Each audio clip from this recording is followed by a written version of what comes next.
A white manager refused to cash a check for a black client, humiliating her and insinuating suspicion about the source of her funds. What he didn't realize, she owned the bank.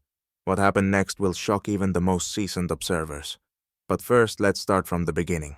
The day began like any other for Mr. Richard Calloway, the manager of a prestigious downtown bank. The branch's gleaming white columns shone in the morning sunlight, and he was ready for another typical day of dealing with wealthy clients and routines that reaffirmed his place in the financial world. That's when she walked in. Her tall stature and confident posture immediately drew the attention of several clients and staff members. Dressed in a sharp business suit and carrying a leather briefcase of undeniable quality, she approached the counter. "Good morning. I'd like to deposit this check into my account," she said calmly, handing the check to the young cashier. The cashier glanced at the amount and visibly tensed. It was a hefty 7-figure check. Quickly regaining her composure, she directed the woman to the manager's office. "Ma'am, this is quite a large sum. We'll need you to speak with our manager," the cashier whispered. The woman nodded, her expression unchanging, and headed toward the office. "Mr. Calloway, there's a customer here with a large check," the cashier informed him. Richard looked up from his documents. His expression darkened as soon as he saw the visitor. His years of banking experience told him that this client was not typical for his branch, but he masked his thoughts with a professional facade. "How can I help you?" he asked curtly, barely glancing at the woman. "I am here to deposit this check into my account," she repeated calmly, placing the check on his desk.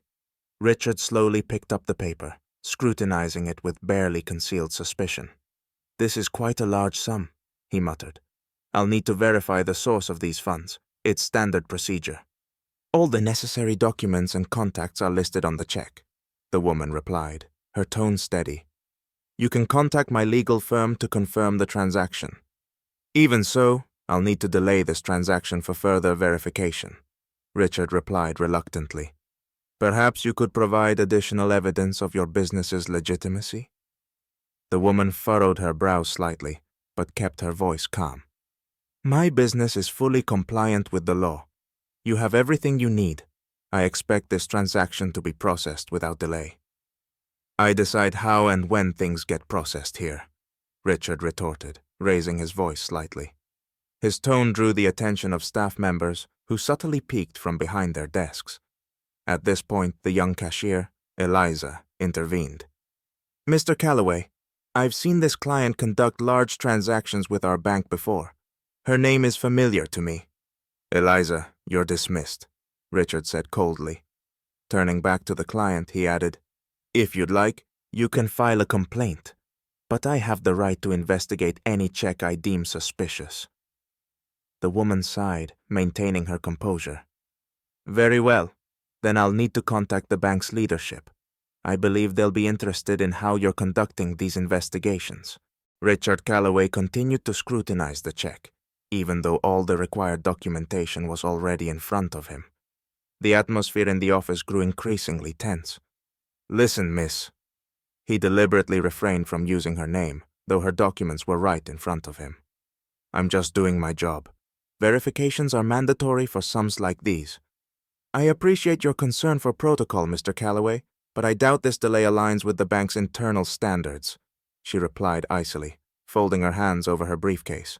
"You have all the required documents. If there's an issue, what is it?" Richard hesitated, his tone growing sharper. "The issue is that amounts like this are not typical for clients like you. Understand?" Her eyes narrowed briefly, but she gave no outward reaction. Instead, she pulled out her phone. "Fine. If you can't complete this transaction, I'll call someone who can." Sensing the situation spiraling out of control, Eliza made one last attempt to intervene. She quietly approached Richard and whispered, "Mr. Calloway, I'm sorry, but I'm confident her account is in good standing. This client is one of the bank's major depositors. She's conducted similar transactions before." Richard cut her off sharply, waving her away. "Eliza, you have enough of your own work to do. Get back to it." Blushing, Eliza cast a quick apologetic glance at the client before retreating. Meanwhile, the woman was already on the phone, her tone calm but firm. Yes, please connect me to the leadership team. It's urgent. I'm having an issue processing a check at one of your branches. Thank you. Richard grew wary but tried to maintain his composure. Whoever you're calling, he began, trying to regain control. They'll tell you the same thing. Procedures require verification. I can't change that. At that moment, the office door swung open and a sharply dressed middle-aged woman entered. It was Jan Ellis, the bank's regional director. Her expression was a mix of irritation and professional severity. What's going on here? She demanded, her gaze sweeping the room. Richard stood up, visibly surprised. Jean, I wasn't expecting you. We're just performing a routine check on a large transaction. A check? Jean turned to the client, her expression softening instantly. Miss Brooks, my apologies. I didn't know you were here. Is something wrong? The client glanced at Richard, then back at Jean. Her voice remained steady, but her words were deliberate. It seems Mr. Calloway believes my check requires special scrutiny. Apparently his concerns are not about the amount, but something else. Jean squinted, clearly catching the implication. Richard, you do understand who our clients are, don't you? Her tone turned icy. Of course, he muttered, visibly nervous. I just wanted to ensure everything was in order. That's enough, Jan interrupted. Ms. Brooks, your transaction will be processed immediately. Please wait in the lounge. I'll personally oversee it. As the client left the office, her gaze lingered on Richard for a moment. The look in her eyes made it clear. This wasn't over. Jean, I was just... Richard began, but she silenced him with a raised hand. You just made a serious mistake, she said sharply, and there will be consequences. Richard paled, realizing the situation was slipping out of his control. Jan Ellis led Cynthia Brooks into the conference room, carefully offering her a glass of water and assuring her the matter would be resolved promptly. Meanwhile, Richard Calloway, left alone in his office, felt cold sweat trickling down his back. He realized the enormity of his mistake, but it was too late to backtrack. His position in the bank was now in jeopardy, and he frantically tried to come up with an excuse. A few minutes later, Jeanne returned to his office, her expression stern, her voice sharp. Richard, do you realize who you were just speaking to? She began without preamble. A client with a suspicious check, he replied flatly, trying to maintain his composure. Am I not supposed to verify large sums? Jean smirked, though her eyes were icy. Suspicious? That suspicious check came from her own corporate account. Now, let me ask you, why did you think verification was necessary? Is this standard practice for all clients, or did you apply a special approach? Richard began mumbling something about safety and protocols, but Jean raised her hand, silencing him. Enough. You didn't even bother to look at her portfolio. She threw a folder onto his desk. Let me remind you who Cynthia Brooks is.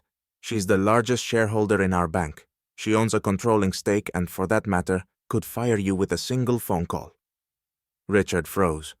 His face turned pale, like someone who had just heard their sentence pronounced. This must be a mistake, he whispered. I couldn't have known. You should have, Jean countered coldly. And do you know what's worse? It wasn't just a mistake. You let your biases interfere with your job. That's unacceptable. Meanwhile, in the conference room, Cynthia calmly reviewed her documents, though her sharp eyes betrayed her focus. A knock on the door interrupted her thoughts, and Eliza entered with a tray holding a glass of water and a folder. Miss Brooks, I apologize for disturbing you, Eliza said softly. I just wanted to say, thank you for your patience. Cynthia smiled. Thank you, Eliza. I noticed you tried to help. That says a lot about you. When Eliza left, Cynthia pulled out her phone and dialed a number. Within moments, her voice carried an air of confidence and decisiveness. Janet, this is Cynthia. I have a request. Gather the leadership team and schedule a meeting. We need to discuss the management of one of our branches. Yes, it's urgent. Meanwhile, Jan returned to the conference room, her face still tense. Ms. Brooks, everything is ready. Your check has been processed. Please accept my sincerest apologies for what happened. Cynthia stood up, collected her documents, and said, her voice steady and measured, "You're not at fault, John. But I can't allow such things to continue in my bank. We're going to have a serious conversation." As she left the branch, clients and staff silently watched her departure. Richard, standing by his office window, could only watch as his career crumbled before his eyes. The next day, Cynthia Brooks sat in the spacious conference room of the bank's headquarters. Across the table from her sat key figures of the management team, including John Ellis, who looked noticeably tense, and Richard Calloway, trying to salvage what little dignity he had left. Cynthia began speaking calmly, though her voice was firm. "Yesterday's incident at your branch wasn't just a mistake. It's a symptom of a deeper problem. As the largest shareholder in this bank, I consider it my responsibility to address this." She turned her gaze to John. "Gene, you're a professional, but it's your duty to ensure that all branches adhere to principles of respect and equality. What happened yesterday is unacceptable." Jen nodded in agreement, but Calloway couldn't stay silent. "Ms. Brooks, allow me to explain. It was standard procedure. I didn't intend—" Cynthia raised her hand, cutting him off. "Richard, don't try to justify yourself. Your standard procedures were selective. You ignored my documents, relied on prejudice, and neglected your duties. This isn't about protocol. It's about your attitude." He opened his mouth to respond but stopped when he met her cold stare. Cynthia continued, addressing the rest of the team. "This bank thrives on the trust of its clients. If we allow incidents like this to persist, we'll lose that trust. This is not just about Richard. It's about the entire system. That's why I'm proposing concrete changes." She laid out documents before them. First, mandatory staff training on principles of inclusion and cultural competence. Second, a review of all internal procedures to eliminate bias. Third, the establishment of an internal mechanism for complaints from both clients and employees. These measures will be implemented within a month. The management murmured among themselves, discussing her proposals. Jean was the first to voice her support. "This is necessary. We cannot let incidents like this tarnish our reputation." Cynthia turned to Richard. "You understand you can't stay in your position after yesterday, don't you?" Richard turned pale, but said nothing. He knew resistance was futile. "You'll be given a choice. Resign with the letter of recommendation, or face an internal investigation. I suggest you think carefully." By the end of the meeting, Cynthia left the room feeling a sense of accomplishment. But her work wasn't done yet. Later that same day, she returned to the branch where the conflict had unfolded. Eliza noticed her and cautiously approached. "Ms. Brooks, it's good to see you," Eliza said. Cynthia smiled. "Eliza, I noticed your courage when you tried to intervene. That's a valuable quality. If you're interested in advancing your career, reach out to me. I think the bank has room for employees like you." Eliza blushed at the unexpected compliment. Clients and staff watched as Cynthia left the building with her head held high. This was no longer just her bank. It was a symbol of how one person could change an entire system.